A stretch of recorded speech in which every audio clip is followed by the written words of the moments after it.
Hello mga katribu! Welcome to another episode of PairFect. I'm Francine. Hello, I am Dinah. And we are here live today at Jones All Day to be with the Vice President of Raintree Hospitality Group and its corporate chef. So let's welcome Martin Wisniewski and Chef Kalel Chan. Hello, hi guys. Hello. Welcome to PairFect. Welcome to Thanks Jones for All having Day. us today. Thanks for coming over. Yes. Such a nice place. Thank you. So, Yeah, it's the kind of chillax Wednesday. yeah, I know. Midweek. One of the perks of the job. So tell us, how have you been during the pandemic? It's had a lot of ups and downs, but we now see the light at the end of the tunnel. We're seeing more ups now than downs, so that's pretty good so far. Well, it was hard mentally also. Yeah. Of course, our staff also didn't have work at the time. Tapos, we really had to be careful with every move that we Yeah. make. Because everyone parang biglang naging aggressive sa like marketing and everything, ganyan, so like take out. We step back and observe muna. That's why I think we're still here. Did you have to We'll close get to that later. operations? Yeah. Did you have to close operations? Yes, we had to close some of our operations. Kept some going, but about half of our operations we had to close. But slowly we're reopening them. It's good to know. How did you try to navigate business during the pandemic? It was a lot of trial and error for us. I guess our mantra at the time was let's just try. Let's see if it sticks, it sticks. If it doesn't stick, we'll try again. We tried to do as much as we could. Maybe you're going to ask them. Yeah, I was gonna ask, like, what went on in your minds when the lockdown was first declared? That was Natakot ba kayo? Or what? Yeah, I thought, sabi ko, so we had to parang close down because it was lockdown. So we thought parang it was parang mga 2 months lang, 3 months. I even Everybody thought 2 to thought- 3 weeks. Oo. We're like, never mind, it's gonna come back. So, Oo. So relax muna. Yeah, relax. Parang taking it slow, a little break from work, and then yun, 2 years na. When did you realize na, we have to do something different now? I think after the first 2 to 3 months, Yeah. we started to really meet, I guess, on Zoom and on Messenger and things to see what we could do to sort of help the business where we could make money that we would normally be doing. Yeah. Whether it's hack lunches or serving corporate environment or that kind of thing. So we just kept, like you said, trying. Kept on trying. Trial and error. Wherever we could- Different angles. Whatever and whoever we could sell to, we sold to. Well, they say the pandemic is also about digital transformation. How did you navigate it digitally in terms of management and in terms of the kitchen operations? Well, kitchen naman kasi, in this area, we never really closed down. Kasi we were open for takeout. So we were still, of course, kitchen. You can't really cook virtually. So we were really here. Okay. And this became our home base. We called it a grocerant. Grocery. So we were selling anything and everything from pandesal to whatever liquor we had. Our own stocks. Our own stock we were selling. From beer to even cigarettes at one point. Even rice. Even rice Yes. sacks, Japanese ingredients. So we were just trying. Okay. Did sources become a challenge? Also, Start. suppliers also, of course, they were hesitant to deliver. So we did our own purchasing. Tawag ito, we had our team, like chefs, buy their own ingredients for the restaurant. Because there was a lot of checkpoints and so hard for our normal suppliers to get to and from. And then we housed our staff. So hatid sundo in our commissary. So we housed them there so that parang safe. Yeah. Sila lang yon. You have to make sure because you're, di ba, it's a service business.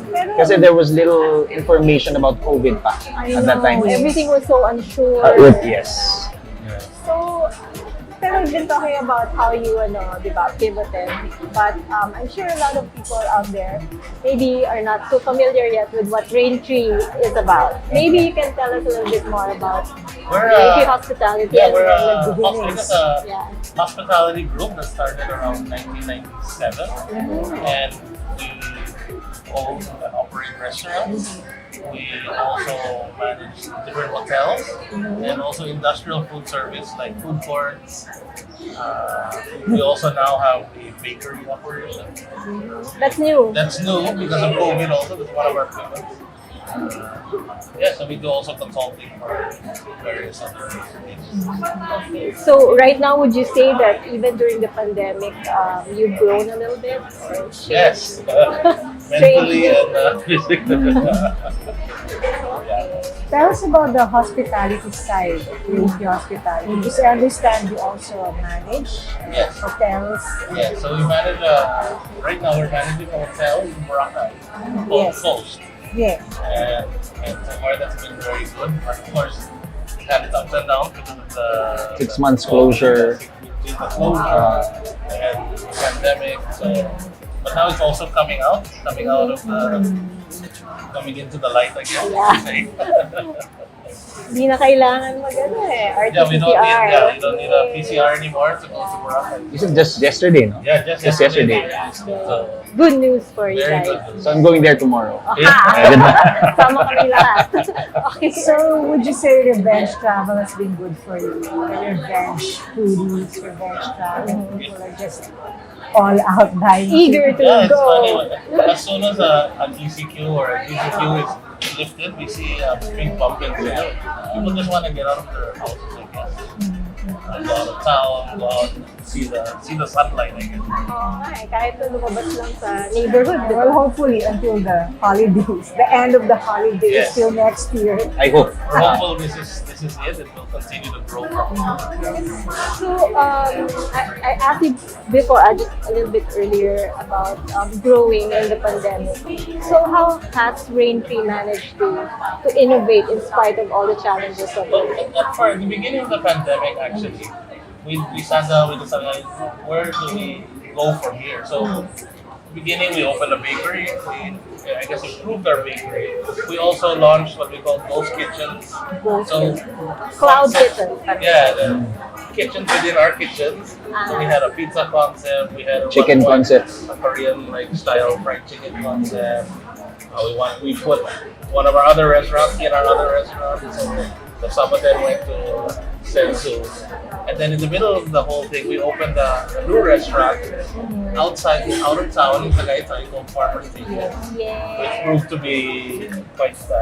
I think we were lucky. Hit. We were very lucky. Very lucky. I think the timing was right. The concept was right. The concept was right. Perfect for the time.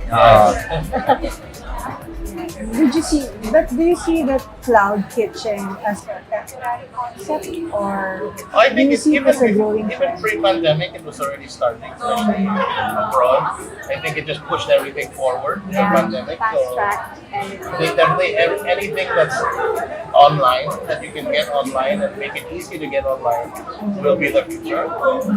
Not necessarily just a brick and mortar restaurant, but an online restaurant. People are looking for both. Convenience. It's a matter of It's a convenience. matter of convenience, speed.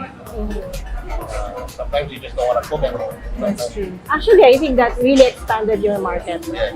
servicing the outside of the restaurant. Yeah, but in a sense, I guess it also shows the brand loyalty because the kitchen within the kitchen, people are just looking for their favorites. Yes. Amongst the range. Comfort also. We realize people are really looking for comfort. Comfort. Yes, exactly. Especially at home. When you eat at home, you want something that's very comforting. Familiar to you. Makes you happy. Makes you happy. Yes, yes. Yeah, I think a lot of the restaurants of Raintree provide that kind of vibe. So let's talk more about that. But before we do so, let's pause for a short commercial break. Bong, yung naumpisahan ko, tapusin mo. Mga bagong highway, tulay, tren, dapat ma-enjoy na kaagad ng mga tao yan. Kailangan lahat bakunado at laging may ayuda pag kailangan. Huwag dapat magkabalik ang mga drug lords para ligtas ang pamilya. Yung ginawa mong malasakit centers, maganda yan. Padamihin mo pa. Magkasama tayo. Tayo ang nagsimula, tuloy-tuloy lang. Bong.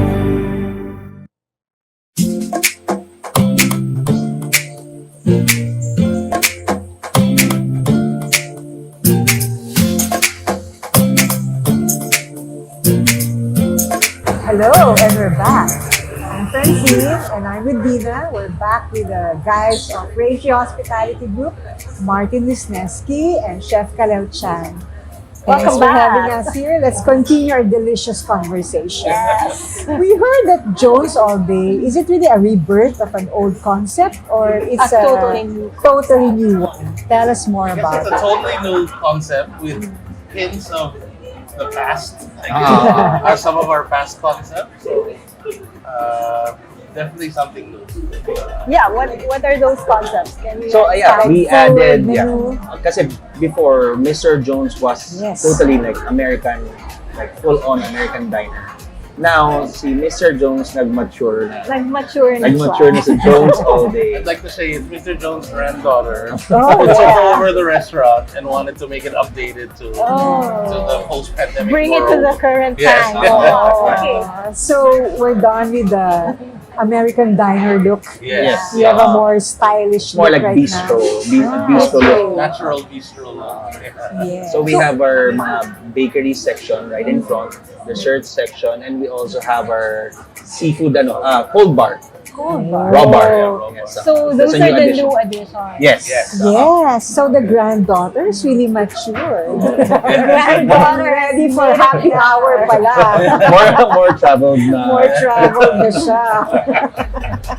Yeah, what else? Tell us about the Yeah. menu. What the about the specials, food? and Oh yeah. Drinks. So it's a mix, no. So parang it's like I always tell him parang you're like in Singapore na you can eat croissant, tapos and I can eat laksa.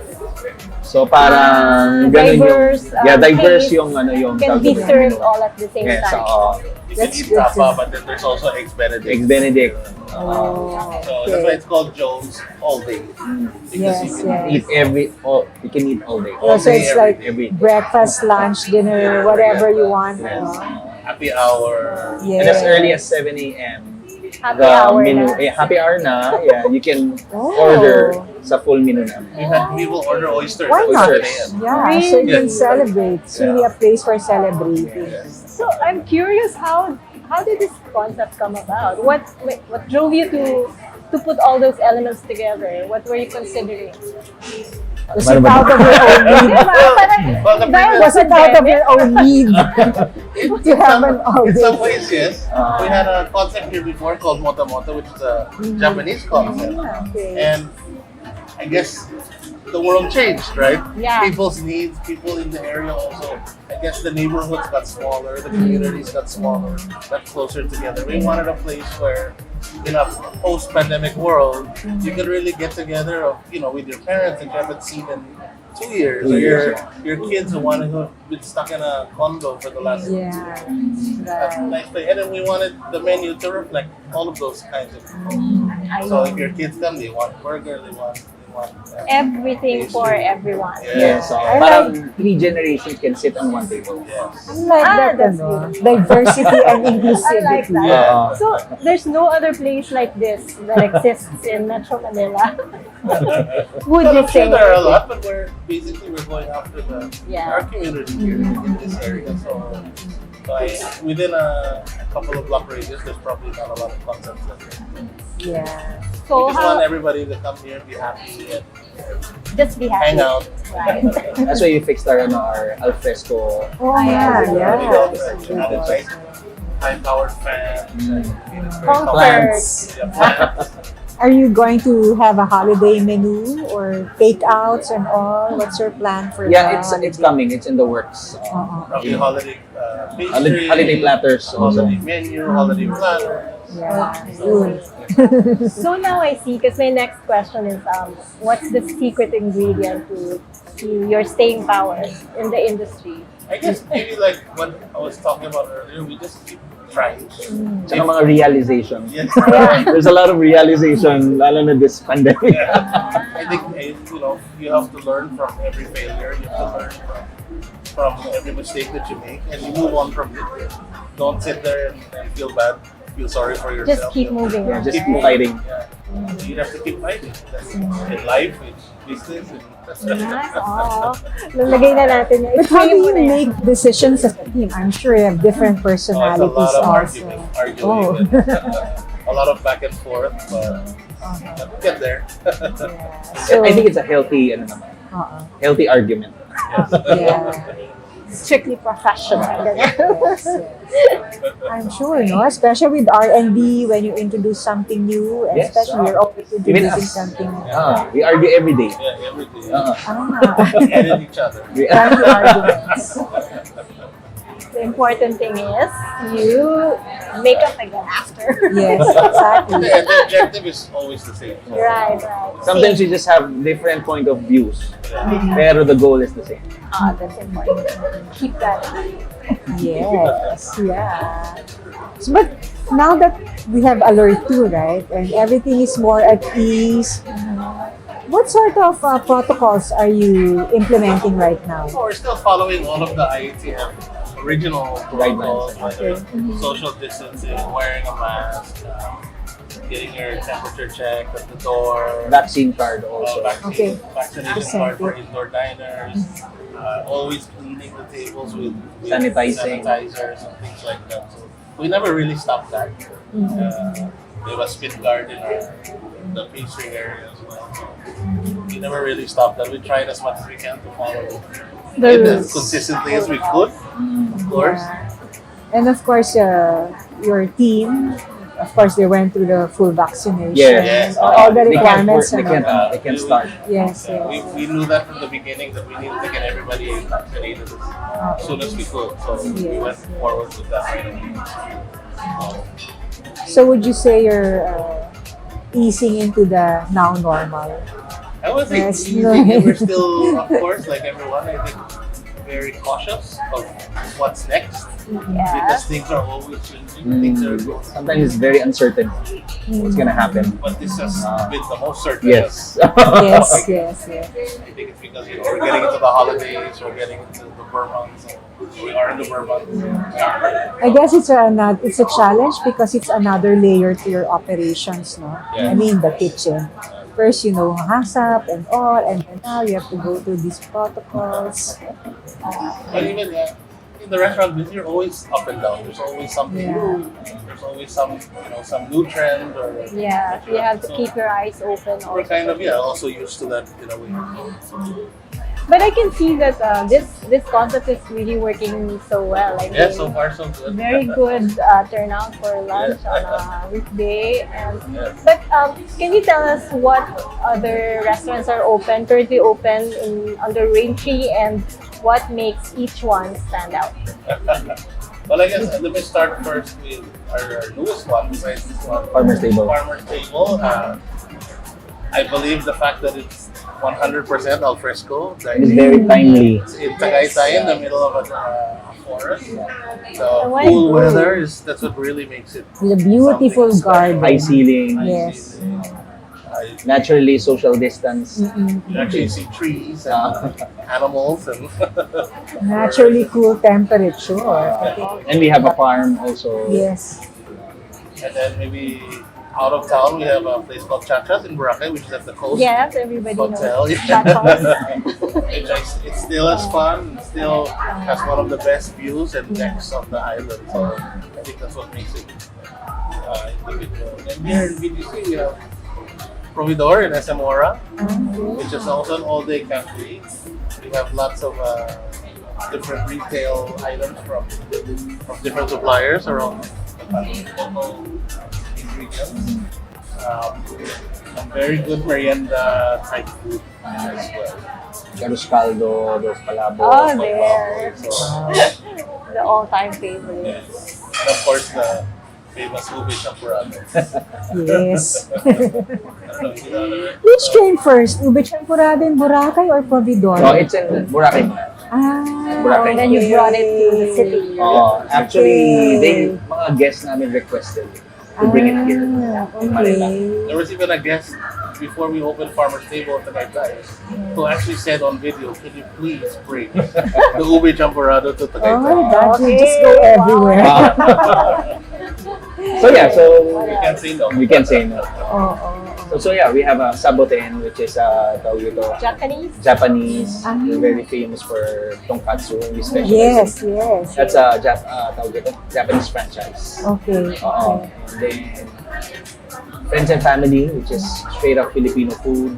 Tapos next to it is Coconut Club, his favorite bar. Tropical inspired cocktail bar. Then down across the street naman, it's Chotomate and Sensu. So it's a full-on Japanese concept in a Japanese bar. Wow. Izakaya style. So, I guess during the pandemic, you closed some restaurants, but you also opened Yes. new concepts, Yes. right? Yeah. So, it just goes to show how agile the Raintree Hospitality Group is. Yes. Well, we were forced to be very honest. Forced by the mom. Forced by our president. Yes, but what keeps you have that mindset of, oh, let's open another restaurant? What keeps you going? Well, I guess it's what we're passionate about. We're always looking for new things, and we sort of always want to challenge ourselves. Whether it's opening an oyster bar in the middle of a pandemic, or opening a completely Japanese restaurant, which none of us really has Japanese experience. So it's always a challenge for us. It's just what we do. It's our passion. We find ways to go around. Yes, to feed the people. Yeah. Yeah. Are there plans to expand again more after Jones All Day? Yes, we definitely have more plans. It's nothing concrete yet, but we want to expand Joel, we want to expand Samoten, and we realize there's big potential in the province. The different provinces around Metro Manila. So we want to bring more Raintree concepts there. Yeah. So more properties outside of Metro Manila. Soon, I hope. Can I just to follow the pandemic. Can I just go back to the beginning of a question? What's the motto or slogan of Raintree Hospitality Group? I guess originally it was innovating hospitality. With each of our concepts, we want to innovate, I guess, the genre, the philosophy, but now it's more like, let's try and make good concepts. Let's do something new and unique and different, but also something that fits the market, fits the local, wherever we are, whether it's the province or out of town. So I'd like to ask you more questions, but again, we have to pause for a break. We'll be right back.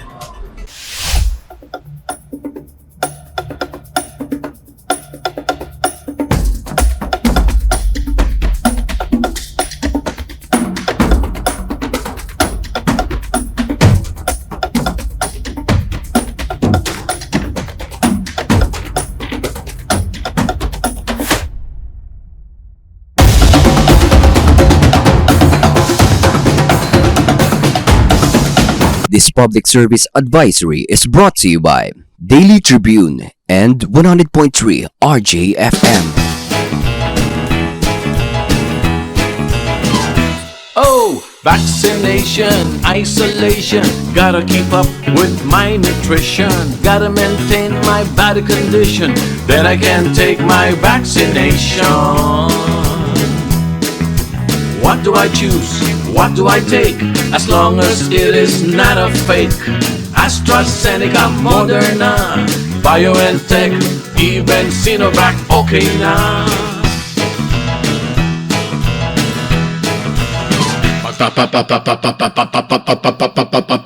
Pababakuna ka ba? Pababakuna ka ba? Pababakuna ka ba? Pababakuna ka ba? Pababakuna ka ba? Pababakuna ka ba? Vaccination for the nation, no more isolation. With vaccination. Pababakuna ka ba? Pababakuna ka ba? Pababakuna ka ba? Pababakuna ka ba? Pababakuna ka ba? Pababakuna ka ba? Pababakuna ka ba? Paturok, paturok, paturok. This public service advisory is brought to you by Daily Tribune and 100.3 RJFM.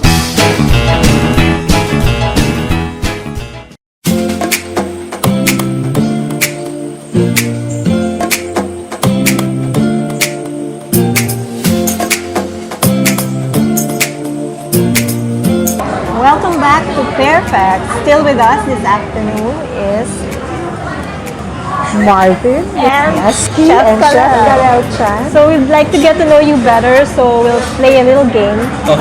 It's called Who's Most Likely To? Yes. So go. So first question. Who's most likely to go to work with a hangover? You're talking to us. I like both question. Okay. Okay, Who's Dinah. most likely to make the quickest decision? Quickest decision? Yeah. Rapido. Depends on who's more hungover. No, sometimes when you're hungover, you become more creative. Actually, yeah. Just because you I fight can it. You relate. fight it. You're fighting your hangover. Okay. Anyway, so There's a sense of guilt. That's why you have to think properly and work properly. Yes, yes, yes. Well, a lot of creative people drink. A lot of writers that we know. Who's most likely to get lost while driving to a new place? Well, I think both of us is thank God there's ways. got for Google Maps. Talaga? Like, what if you're trying to maybe do an ocular or what? So, No, kasi we've been, diba, opening Baler. We've been lost so many times. We've been there. Talaga? Yes, so. Okay. We find it eventually. good. That gives me a sense of their personality. Who's most likely to do charity work? I think ako. I was gonna say, I think me. Yes. He supports naman. Okay. Provides. I think I'm more, I guess, more quieter than he is. Okay. Ito naman, who's likely to crack a joke in a serious situation? I think that. Talaga? Kasi sometimes it's the meeting is so intense na. Diba? You have to have that icebreaker. Okay. Who's most likely to prank the other? Both. Both. Prank other people, yes. In the restaurant, you know. Give us an example of the prank that Like makes sa a prank that kitchen, you done. throw the steel plate while someone's cooking. You know. My God, magugulat. It's a big bang. Okay. I think that's normal in the Yeah. kitchen. How about you, Martin? The quiet one. I'm the quiet one. No, I don't do prank. I don't prank. Okay, we believe you. We'll believe you. We'll believe you. Who's most likely to celebrate the holidays away from Manila or from home? Well, in the hospitality business, unfortunately, we get. It depends. But what happens is, like, if we have to be in Boracay or wherever, we normally do bring our own family, so they get to enjoy it as well. So Okay. Okay, so it's like a working vacation. I think as in Raintree, we like to include the family as much as we can. Okay. So, Yeah. Alright. because we take so many hours out of everybody. Yeah. Talaga? What sort of working hours do you have? Well, 24 hours. 7 days a 24/7. week? Okay. We understand that. Right? Yes. Okay, who's most likely to treat the team to a dinner? Well, us. Yeah, both of us. Yeah. Good Dinner, bosses. drinking, or some type of thing. Okay. That's it. That's it. We wish you could ask more, Yeah. but The time is yes. running out. And for we enjoyed this ourselves. Yeah. Thank you. Please enjoy more. Yeah, but before we go, can we ask you for some final words, some parting shots for our Yeah. viewers? Yeah, you can look at the camera. So we just You opened. can look at the camera. We just opened Jones all day, probably 2 weeks ago. Please visit us in Serendra. Yeah. Whether it's for breakfast or lunch or Dinner. happy hour or dinner or Sunday Midnight. afternoon, Sunday brunch. We have a good brunch menu. Yeah. And Come on over. yeah. And most likely you'll see one of the coolest guys, two of the coolest guys in the industry probably here. You can just say hi. Say hi to them. They'll recommend what's best. Yes, So thank you very much once again Thank for you, thank joining you. us this afternoon. We really had fun talking with you guys and We had getting fun. to know you. So we hope to see more of you in our future shows. Definitely.